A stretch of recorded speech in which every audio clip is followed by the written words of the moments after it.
self-confidence is a reputation with oneself. And if you don't have confidence, because you don't have a good reputation with you, it's nobody else's fault. We have to accept that. Baseball was the one place where I could keep promises that I made. And then as I got older, I'm like, how do I shift this? Because I don't naturally have any self-confidence. I wasn't raised feeling great about myself. And that's where I came up with the power of one more. What if not only did I keep the promises I made to myself, but I always did one more? I'm going to make 10 contacts today. Now I make one more. I'm going to tell my daughter I love her today. Nope, I'm going to do it one more. I'm going to go to the gym and do a set of 10. Nope, I'm doing one more. I'm doing 30 minutes on the treadmill. Nope, I'm doing one more. And you start stacking up these one mores in your life, you become a different human being over time. Bam!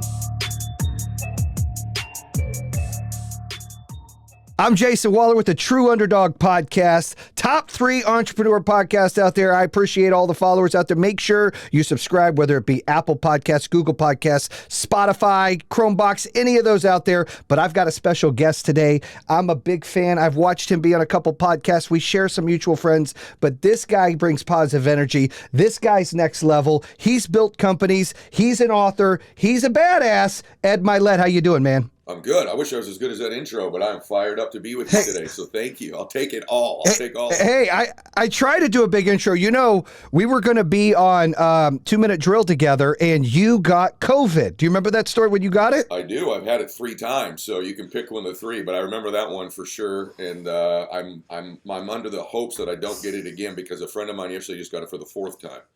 I've had it 3 times too. People don't ever believe me. I'm like, guys, like it happens. Okay, I'm really glad to hear that because nobody believes me either. When he told me 4, I'm like, crap, maybe I should get it one more time just to have the record. But there you go. Like I believe it's just going to evolve. We're going to have it all the time. But you know, that's my opinion. I agree with you. Live with it. Hey, so listen, for the listeners out there, I'm sure everybody knows who you are. You're big time. You've done some great things. But, you know, I want to talk a little bit about, you growing up and what you're doing now. Like in your early days, you know, you were a baseball player. I didn't know that about you. They sent me this information. I said, this guy led stolen bases? Yeah, I was a baseball player. I'm an average guy, though. The truth is I was a really good baseball player, but not the best. I played with guys that ended up being in the big leagues. They were just better than me. I had an injury that ended my career. A little bit prematurely, but baseball was the one place, brother, where I could stand out. I grew up son of an alcoholic. That's the major part of my story. It's why I wrote the book that I have coming out. And I always struggle with my self-confidence, always, even as an adult. The reason I'm actually in the personal development space is probably just because I had to learn all these tools just to become a baseline functioning person. But the one place that I felt at home where I had some talent was playing baseball. And so when that was over, that was a dream crushed because I always thought I was going to play in the big leagues. Yeah, it's like an identity issue. You know, you if that's what you're stuck doing and you think that's the only thing you're great at, it's hard to pivot and figure that out. And I think a lot of people listening, entrepreneurs out there, people in sales, people building any kind of thing that they're involved in, they all have some of those experiences where they feel less than, or they feel like they're not the true leader and overcoming some of that adversity. I remember I didn't go to finish high school or college and running a company early.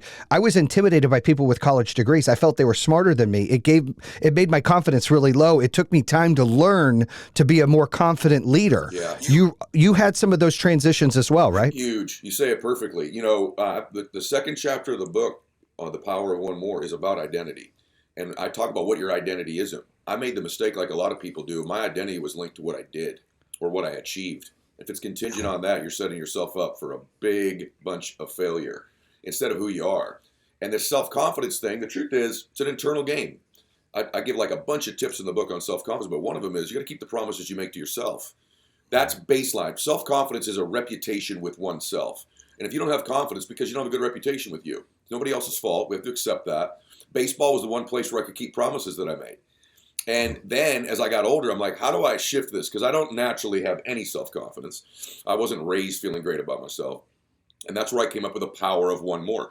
What if not only did I keep the promises I made to myself, but I always did one more? I'm going to make 10 contacts today. Now I make one more. I'm going to tell my daughter I love her today. Nope, I'm going to do it one more. I'm going to go to the gym and do a set of 10. Nope, I'm doing one more. I'm doing 30 minutes on the treadmill. Nope, I'm doing one more. And you start stacking up these one mores in your life, you become a different human being over time. And by the way, a lot shorter period of time than you think. One other thing I would add is the premise of the book and my life, and the only reason I wrote it is my dad died, is this.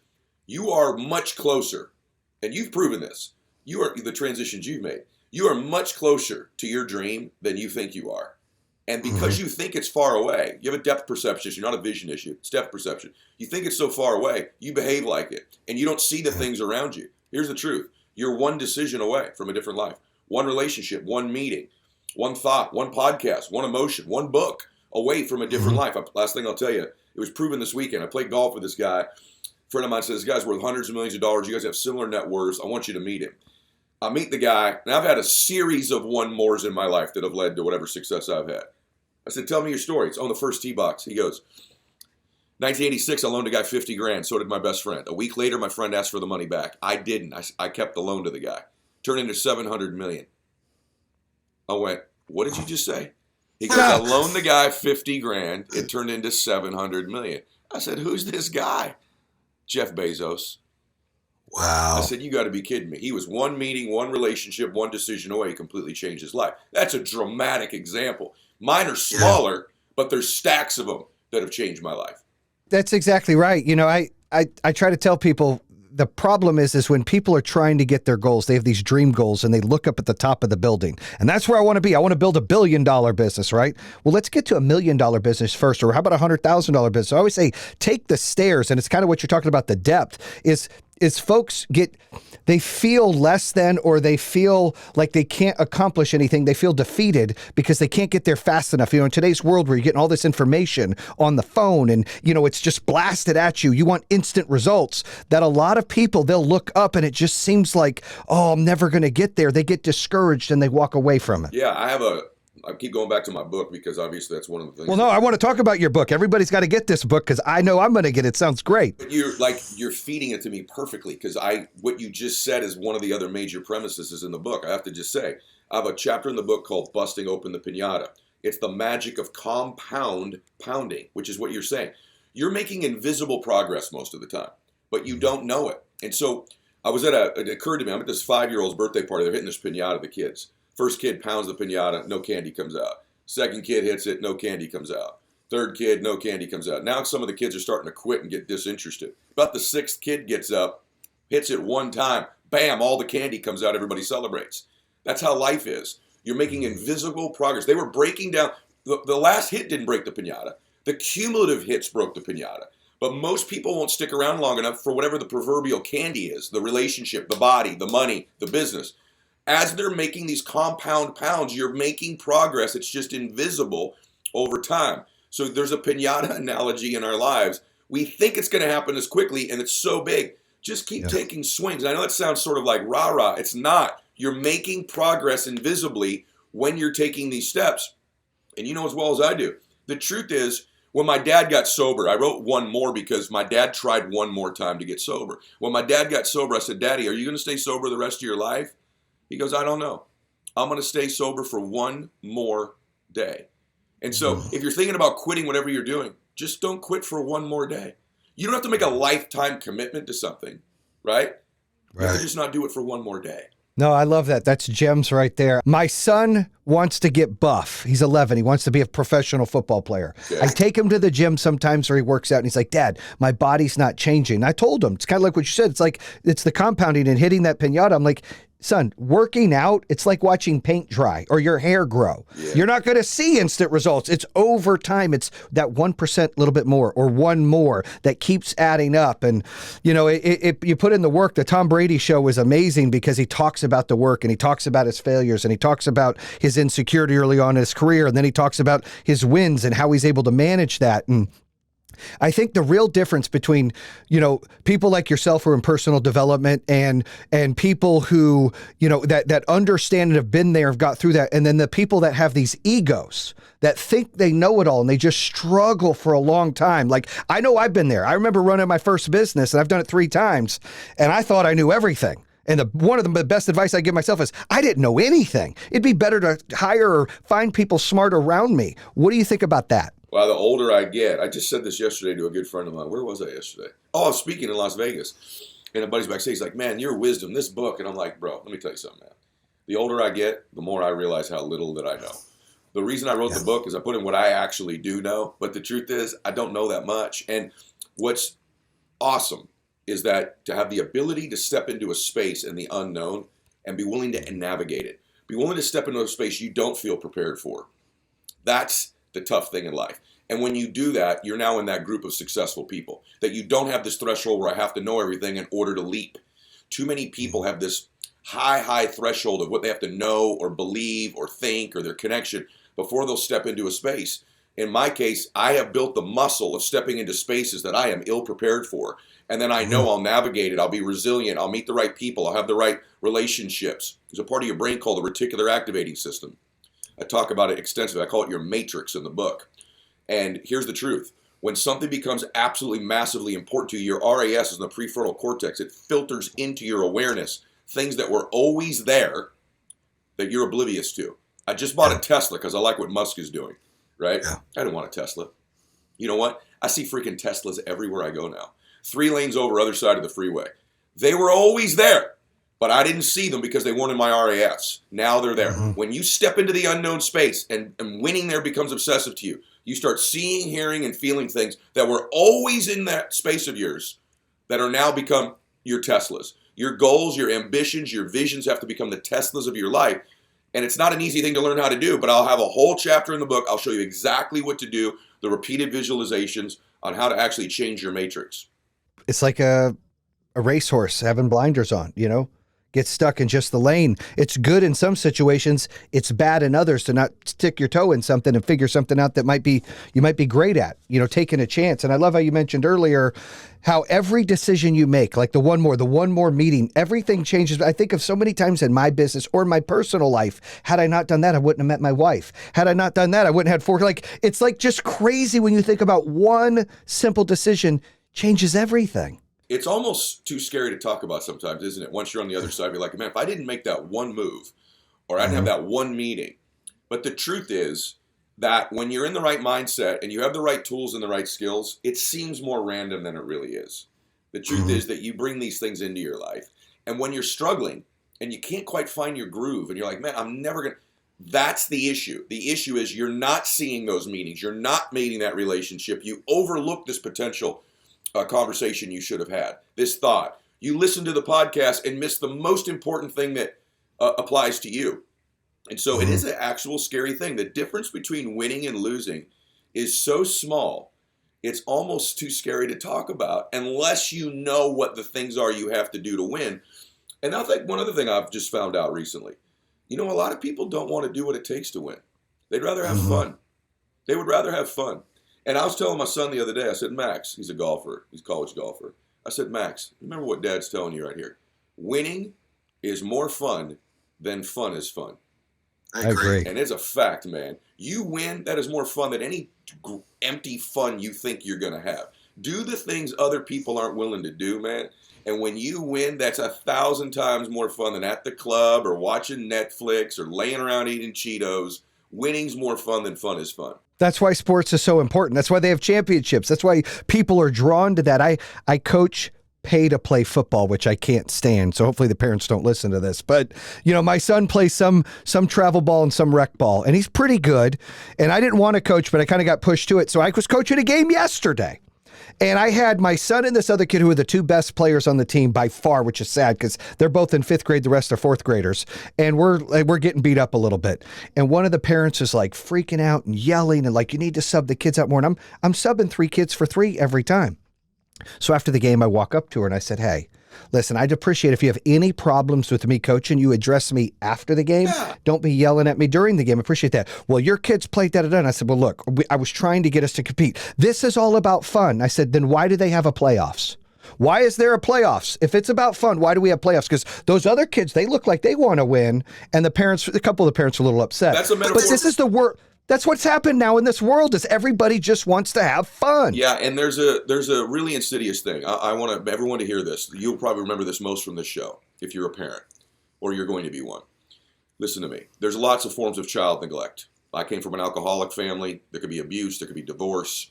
One of the most insidious forms of child neglect is a parent who's not pursuing their own dreams and potential. And then you start projecting those limiting thoughts and beliefs onto your children unknowingly. Slowly but surely it leaks out of you. And you start shrinking what life is, what their potential is. And you install these belief systems in your kids because most things your kids will get from you are caught, not taught. They catch it. And if they catch the fact, if you're raising a child right now and you know in your heart, I'm not pursuing my vision, I'm not pursuing my potential, I'm not all over my dream, you're neglecting your children when you do that. That's deep. It's good, though. And it's deep and it's true. How many kids do you have, I have Ed? two. I have a 20-year-old and an 18-year-old. So I think I'm almost done.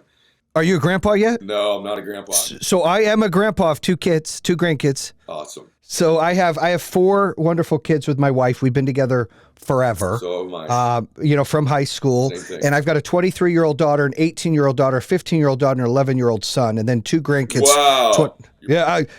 Four kids, right? I got a great wife though. She's like next level. Like she holds it down for sure. That's awesome. But I think it's important. I saw you on a show. It might have been, what's his name in Vegas? I like him too. Bradley.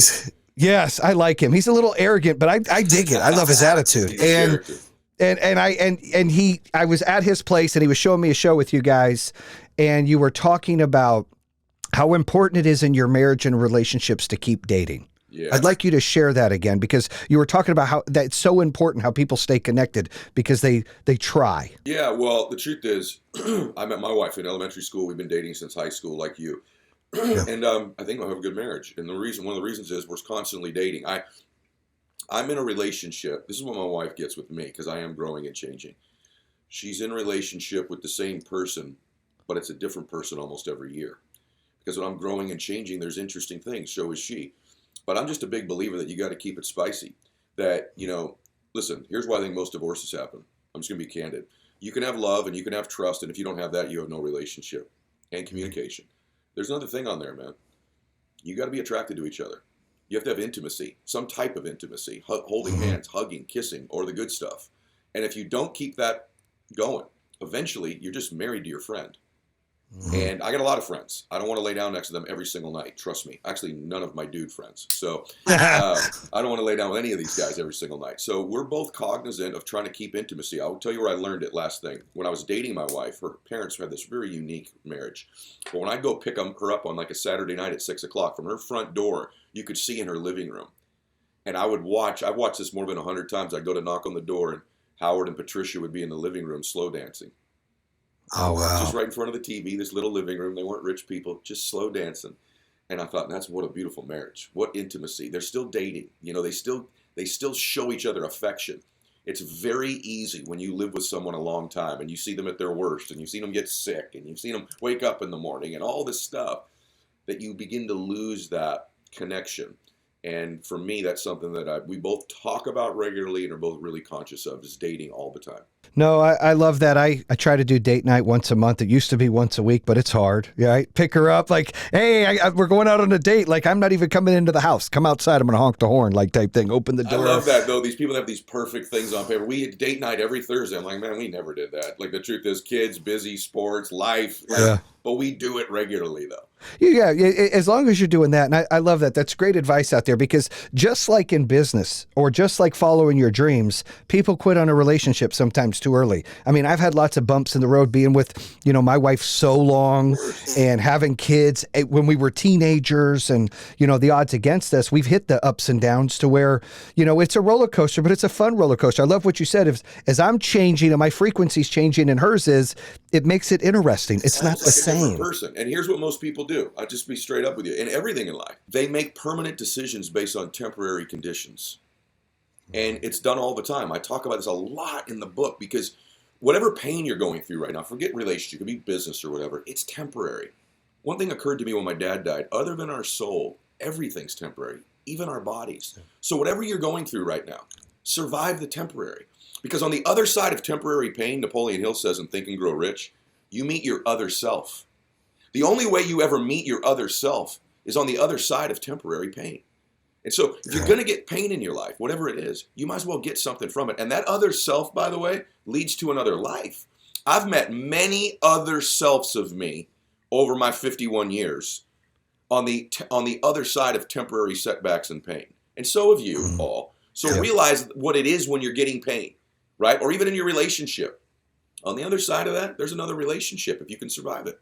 I love that. More gems. And look, the book, how many chapters are in the book? Can you go over a few of the chapters? Because I'm so enlightened to hear some of the things. You dropped about 3 or 4. What are some other chapters Well, we the didn't book bring is up? called The Power of One More. I mean, I'm a cheesy, I've never sold anything in my life. My big product upsell in life is a book I make no money on, which is hilarious. But I wrote it it's called The Ultimate Guide to Success and Happiness. I believe it's the best book ever written on the topic. Most personal development books or business books or leadership books, which this is, all of them, is the same book written over and over again with a few different words. And the truth is, you don't think and get rich. You have to think and do things to get rich. And rich could be spiritually, physically, financially. So I cover everything from how to be a better parent, to a business leader, athlete, entrepreneur, happiness, emotions. There's a whole chapter on emotions, on one more emotion. There's a chapter on equanimity, how to be calm under duress. There's 2 chapters on leadership. There's an entire chapter on how to manage time. And the 24-hour day is a complete outdated concept.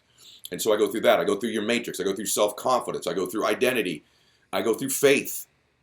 I talk about something very personal with my dad passing away. So it's got I kitchen sinked it. If I have one criticism of the book, and I'll be really honest with you, it's a bit heavy. This is not a book where you're like, oh, that chapter was, I mean, some chapters will resonate more than others, but it's heavy. Heavy content, heavy mental stuff, heavy on the brain. It's I don't mean to sound down. It's like, if you really want to learn, if you really want to grow, you will probably have never picked up a book with more teeth to it than this book. I love it. It's a book out yet? So it's out this week, and you can get it anywhere books are sold. If you go to thepowerofonemore.com, there's some cool stuff there for you as well that you can engage with me on. Yeah, and you know what? We do a book club for a lot of our leaders in the company. We have about 2,100 employees, but we have, give or take, 100, 200 managers and leaders. So we're definitely going to have to check out the book. We're going to have to touch base after this to where we do a pre-order. We did it with David Nurse. We've done it with Meltzer and a few others. But I like to get it. I'm doing something on pre-orders that a couple of your peers have done. And what I'm doing is I'm doing an event. This probably won't be in the show, but I'll just tell you. May 27th, I'm doing an event. It's me, Frisella, Eric Thomas, Mel Robbins, Rob Dyrdek, Dean Graziosi, Jim Quick, Alex Rodriguez. I mean, like a ton of people. And if you pre-order the book, you go virtually for free. If you order 100 books, you can go in person. If you order 1,000 books, you can bring 20 people with you to the event. Where's the event at? Raleigh, North Carolina. Oh, I'm in North Carolina. I'm in Charlotte. Bro, we should talk. You should talk with my team afterwards. We'll hook you up. Yeah, we'll definitely do something because we always love to better, they have to have things to better themselves. We bonus our leaders. Part of their bonus is obviously EBITDA and growth and KPIs, but it's about self-development, right? It's very important that they develop themselves as leaders because a lot of our growth in our company has been, you're a great sales guy. Let's make you a manager. Oh, well, you were a great sales guy, but I got to work on your manager skills. So, it's so important that we're always developing our leaders. And, come to the event. Come, you're right there. You're crazy enough. Yeah, it's Raleigh. Absolutely. I'll go. It's 2.5 hours away. So I do a book buy. Come to dinner with us. We're doing a big dinner with all those people. That'd be really cool. Yeah, absolutely. We're going to have to touch base after this and share the contact. And it's so crazy that, you know Edwin, because I've known him for almost 20 years now. We've both been in the alarm business. Well, Edwin's coming to the event. He bought, I think, 2,000 books or something for Skyline, and he's coming to the event bringing like 20 guys. Yeah, we're going to get some books then and set it up with you guys. I don't know. I'll touch base with you after this. But let me ask you one last thing before we go. Yeah. You're a big NFL fan? Huge. Yeah, a lot of those guys are good friends of mine. I work with. Who's your team? I'm a Patriots fan. I'm from Boston. I'm a real one. I love the Patriots. I love the Patriots. I love Tom Brady more than the Patriots, but I love the Patriots. I'm actually a Bucks fan right now because of Brady. You gotta be. Brady and I are members of the same golf club, and so we've been friends. We've been members of the same club for about a decade. So I've actually, truthfully, become a Bucks fan until Brady retires. Then I'll go back. I love Tom Brady, but I'm a Lions fan. We have the number 2 pick. Yeah, it's tough. But we just did a deal. Now that we've branded our company as Pink Energy, we did a deal with Aiden Hutchinson. We already had a deal with Barry. But I'm hoping Aiden, and I hate to say this, Aiden, so I apologize. I hope he doesn't go 1, he goes 2 to Detroit. That's what I'm praying for. That would be great. He didn't have a good bowl game, but in that bowl game he played, I was not wowed with. But I hope he stays home, and I hope he gets to play there. He dropped the ball against Georgia, dude. He didn't do as good as he thought. He's coming on the show too soon after he gets drafted. You got to show up in the big games, brother. Let's go. He showed up with Ohio State. He showed up. That's fair. Yeah, I went to that game. Took my son to that game, and we got to go hang out with Coach Jim Harbaugh, and we got to run out and touch the banner before the game. It was next level. Wow, my son was like in awe. You'll never forget that ever. And it's about memories. That's the other thing. Some people don't. People think you can buy all the stuff you want, but you can't. Memories are what changes everybody's life. You said this about kids and everything. Like, it's not what they're taught, it's what they catch. And it's the same thing with memories. Like, I have a problem, I've splurged and, I went from no money to making lots of money, but I've learned my lesson a little bit as I've grown up to like, it's about the memories that I can keep. It's about the memories that I can share. It's an investment in memories in your family forever. I totally agree with that. I'd rather do cool things and cool experiences than have cool stuff. True.